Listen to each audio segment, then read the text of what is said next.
Fire away. Anything derogatory to say about Wazoo? No, I do not. My first Apple Cup, I probably should just say nothing. So excited to play in it, no question about it. Yeah. With the players this week, do you make it any more special or important? Does anyone not have any questions on the game? We finally do something good, and we're moving right on to the next game. Yeah, let's go back there and get to Washington State here in a minute. What do you got about the game? Chris, you feel like your offense has kind of found itself the last couple Great question. Is that me out there saying that, setting the tone? No, it was good. I'm proud of these guys. I really am. And, they played hard. They played well. I think we got better, in all phases. And it was good for the senior day and all those type of things. And I think the guys feel good about themselves. And, after a lot of hard work and, start to see a little dividends paid. What's Siler doing different than the last couple of games? Have his eyes come up a little bit? Is he seeing things differently? What's going on with Siler? Yeah, I think all that, he did. He played a pretty strong game. He was seeing things correctly and quickly, and I thought he threw the ball pretty accurately, and there was really good urgency in terms of getting the ball out. He hung in there and took some shots and knew he was going to take a shot or two. All that stuff was really good in terms of how you'd like the game played. Obviously, the offensive line production, the points and production was good. I mean, it felt like that was pretty smooth transition. Yeah. Well, and again, the shuffling to us wasn't a huge deal, just because those guys we might not have done it a ton in games. We've done a little bit in games, but we do it a decent amount in practice. And so it wasn't really like, starting from scratch. And in fact, last year, Mike was the center and Colin was the guard. So we weren't thinking a whole lot about it other than, would it help, kind of the snap issue a little bit. And so I think all that was good, and they did a good job covering some guys up, and, we got a few runs. What are you doing differently now that the running game seems to be so much better than earlier in the season? That's a good question. I mean, I think so much of it is, just more reps and seeing a lot of different stunts and blitzes and fronts and those type of things. And I think it's more so of just getting into a little bit. I think it has to do with the kids, working hard and not going through the motions in practice and trying to get better and a little bit of everything that we've been talking about. Can you talk about the play with Darrell Daniels? It was something else. Yeah. He's got some good speed. He really does, and you saw it there. It was nice to we've known that he can really run, and so it was good to have him in there, and he's been ready to go. He's been a little banged up, I think, in the past, and so was a little sick as well, and so then I think Perk got a little bit dinged in the game, and so he goes in and gets to play and makes the most of it. And then I thought it was a good job by our O-line protecting it. Siler set his feet good and was able to throw back. And, then did a nice job of, Siler threw the ball in there pretty good. I mean, sometimes those plays can be wide open, kind of a misdirection thing, and it really wasn't. There was a guy there, and Siler put it on him pretty good. He cut up the field and then just used his speed. That was nice to see. It's nice to get those big chunk plays, and not everything has to be grinded out 3 and 4 yards. What happened on 3rd and 25? Big play for. Yeah, we just didn't cover as good enough. It wasn't like necessarily a blown coverage, other than letting them get behind us in that situation. And kind of like I said after the game, it would have been nice to maybe have that one back. That was probably the one play that I think we'd all kind of like to have back. But when you're playing a guy that can throw the ball pretty darn good with some good receivers, they're going to make some plays, even ones that you'd like to not let them have. And they made one or two other deep ones that the kids made great catches and really big time throws, and that stuff happens. Not just the lost fumble, but just putting the ball on the ground.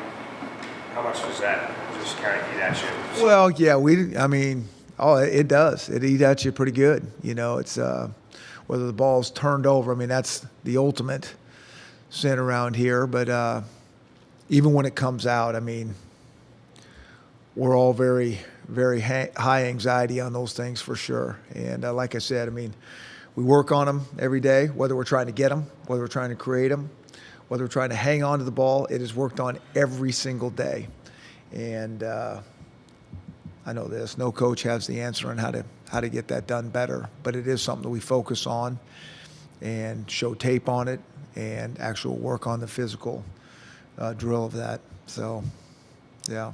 You talked about the red zone issues Saturday night. I mean, you have a sense for that, a feel for that? Yeah. At this point? Yeah, just need to be more detailed, be more precise. I mean, really is what it is.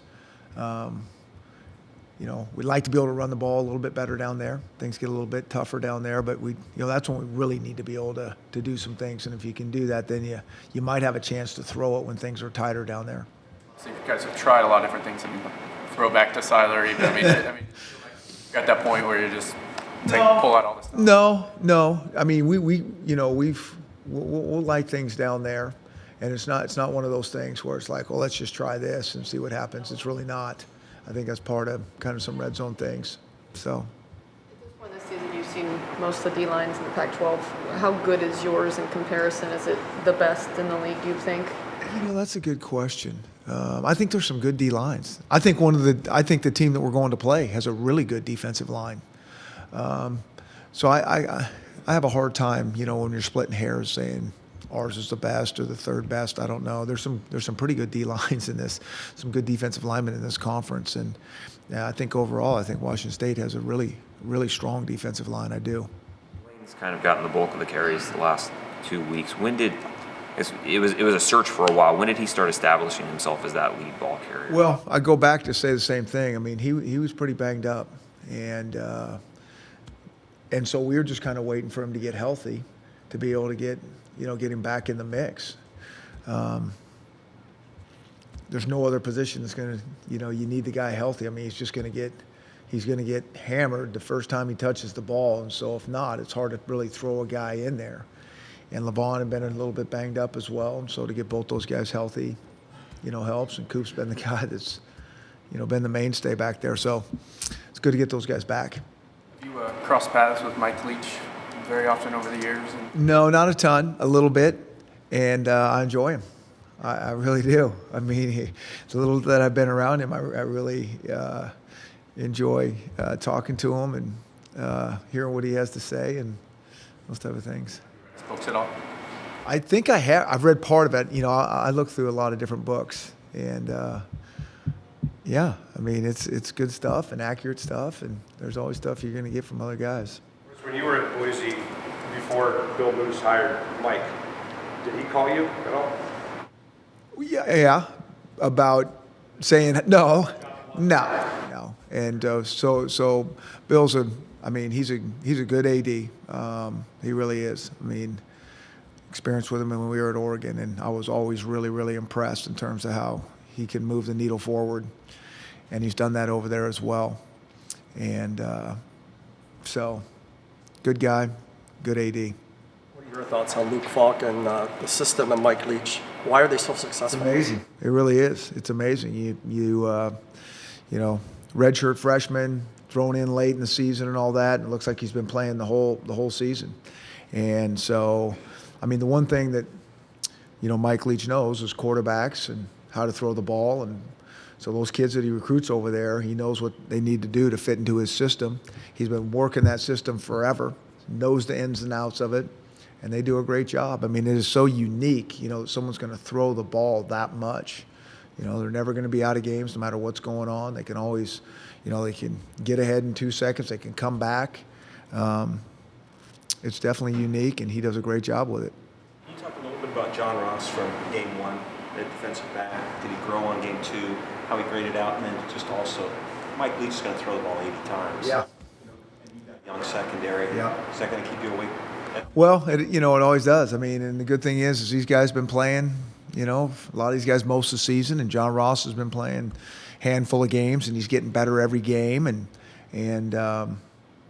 so they're going to get tested like they haven't been tested, with not only a really good system and a guy that can throw the ball real well, but really good receivers to go with it. So it's a huge challenge without question. Quarterbacks that are better fits for that system than others. I mean, what characteristics? You'd have to ask him that. I mean, he seems to know what they are, but they can all throw the ball really, really well. Coach, Coach, how much are you going to play off the rivalry aspect of this week to kind of stoke the emotions of your players? You know, I think it's, you know, I think in so many ways too, so much of that's with the fans. That's what I've kind of always experienced in these rivalry games. It's like the fans are the ones that are so intense about this. We're intense about the game anyways. And so, you know, to say, okay, now we got to really play extra hard. I mean, really? You know, harder than we wanted to play last week. And so, but I do think they're fun. I think they're fun for the universities. I think they're good for the fans and all those type of things. But, you know, sometimes, you know, you have a little bit of a hard time saying, okay, now we got to really go. So. Terrible rivalry in Boise. Was it Idaho? Yeah, Idaho was you know, kind of same thing. I remember when we first got there, they're like, hey, if you only win one game, it needs to be, you know, against Idaho. And I'm thinking, so you're good if we win one game? And they're like, well, maybe not, but if you win one, it better be that one. So, I mean, I get it. On the same travel itinerary as when you went to Moscow, or? Yeah, I mean, it's pretty much, it's all the same. Whether we're going to kind of Arizona, over there in Pullman or whatever, it's doesn't change a whole lot, even if it's a day game to a night game or anything like that. How have you educated yourself about this rivalry? Well, I've paid attention to it for a long time. You know, I don't know all the details and inside and out. I know it's a rivalry game. I know it's important to everybody. But like I say, I mean, all these games are really, really important to us. They really are. I know in the rivalry thing, I mean, it does change things in terms of, you know, you always hear throw out the records, all that stuff. But I think there's some truth to that. I mean, I just think things even out and anything, crazy things happen. And, you know, so you got to, I mean, I know how hard they're going to play over there. And I hope we play just as hard and have a really good game. So that being said, is it common practice for Coach Saha to play the other team's fight song in your weight room during that week? Well, we've done different stuff. I mean, we'll do different stuff. And, you know, when you play 13 games during the year, I mean, this is, you know, I can only imagine what pro football feels like, you know. And so these guys have been grinding for a long time and haven't had a bye in a while. And so, you know, like I said, we talked about this after the game. I mean, you try and do things to keep it, you know, somewhat lighthearted and these guys having fun. And, you know, you go out there today for the whatever, how many Monday practices we've had, and it's like, okay, a little bit of the same old, and try and figure out how to make it a little more fun. Adherence to a unique system. What would keep you from doing something like that?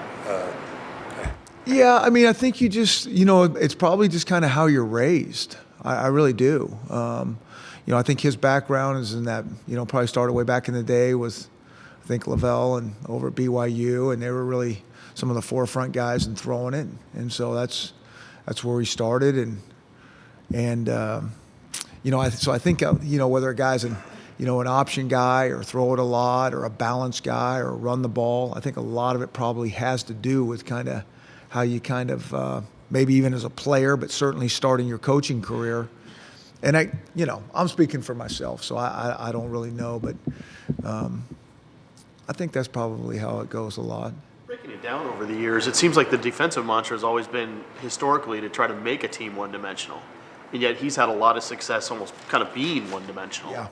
Yeah. And, you know, sometimes the, you know, option teams or, you know, the triple option can be a little bit, you know, one-dimensional. And when they're really good at it, they know their systems inside and out. And so, I mean, I think what's unique and good about it is you don't see many people doing this. And so it's something new that you have a week to get ready for, and it's different. And I think different is good if it's, you know, your own unique thing. And, you know, now what everybody's seeing is, you know, no huddle and spread run game and triple option from the shotgun is really what it is. And you see a lot of that. And Oregon State's a little more unique these days, and certainly Washington State with kind of what you're talking about, the balance. How much attention do you need to pay to the run game for them? I mean, you worry about the kids just kind of falling into a lull of not focusing on that. I wouldn't worry about that, because when you pay attention to it, they throw it, and that's all we're talking about. And then you watch them run the ball, and it's like, that's a first down, that's a big run. They do a great job of like keeping you honest. So if you just all about the pass, they will gash you with the run. How closely do you pay attention to the weather forecast? Not too, but I'm expecting it to be really cold, and if it's not raining, it'll probably be snowing, and one of those things. How are you health-wise going into the game? Pretty good. I mean, for this late in the season, I mean, no real complaints there. I mean, when you're this late in the season, I mean, came out of the last game fairly clean. Kevin King got banged up a little bit. Yeah, and I think he's going to be fine. He was out there practicing today, so. What have you been informed about the history of the Pullman games and the mayhem that tends to follow at the end of games, like big fans throwing things? Yeah, we haven't talked a whole lot about that. I mean, the only thing we can do is control what we can control, and hopefully there's not too many snowballs or something they can throw at us. I don't know. Yeah. Coach, Jermaine Kelly got injured early in the season, and he redshirted the first year. Is he somebody you can possibly see back? He has been out there the last couple of weeks and is making progress. Won't be ready to play this week, but he is practicing. And, bowl situation, maybe. Yeah, that's a hard one, because he got hurt. I kept trying to think when he got hurt. Yeah, second game. And so he'd already redshirted, not because of a medical reason. And so it's tough to get that year back. Those are hard ones when they're that long of an injury. Chris, can you talk a bit about Andrew Hudson? He's got 10 sacks. It's the first time in 32 years that UW's had two defenders with 10-plus sacks going back to the 80s. And Andrew's a guy that we didn't know if he'd be here this year, and now it's turned into a great player for him. Yeah, and I just really believe it's because of how he works. I mean, I didn't know a whole lot about him when I first got here. The fact that he was talking about going somewhere else, and then the only thing that I did know from what everybody had said is what a great guy he is, and he had played, and so I'm kind of thinking, well, why do we want that to happen? And so we just talked about, hey, why don't you hang around for spring and see what you think about us, and we'll see what we think about you, and kind of go from there. And after spring, it was kind of like, what am I missing here? And we were missing nothing. And I mean, really, he hasn't batted an eye. I mean, just in terms of his work ethic, I mean, he's really unique. He really is. How hard he goes all the time, and how positive he is. I don't think we have another guy on a team when he makes a mistake reacts like he does. He's very focused and into it, but he doesn't go into the tank. I mean, he just kind of thinks about it, reloads, and goes. I mean, he just truly does not go into the tank. And I think that that's such a unique, awesome quality to have, not only for football, but in life. And I think at the end of the day, you keep practicing and competing and playing like that. I mean, good things are going to happen. And so it's great to see it happen to him, because he deserves it. Feel like we can get to Falk this weekend? I think they're good at pass protecting. I mean, that's what they do. They throw the ball and they pass protect. And so, people have a hard time getting to them. Now, when you throw it as much as they throw it, you'd hope you can get there sometime. But they're good. They pass protect well. But, you're going to have to mix things up, and you're going to have to try to put some pressure on. If he stays back there forever, that's too hard on the DBs. Is there any discernible difference between how he approaches the game compared to Halliday? Well, I'll tell you this. So I'm still in the studying process of things, and I haven't studied a whole lot when Connor was in there as opposed to Falk. And so just kind of really looking at those games. And our defensive staff is obviously looking at the whole picture and those type of things. But I don't know, 600 yards is 600 yards, They seem to not miss a beat. Anything else? All right, thanks a lot, everybody.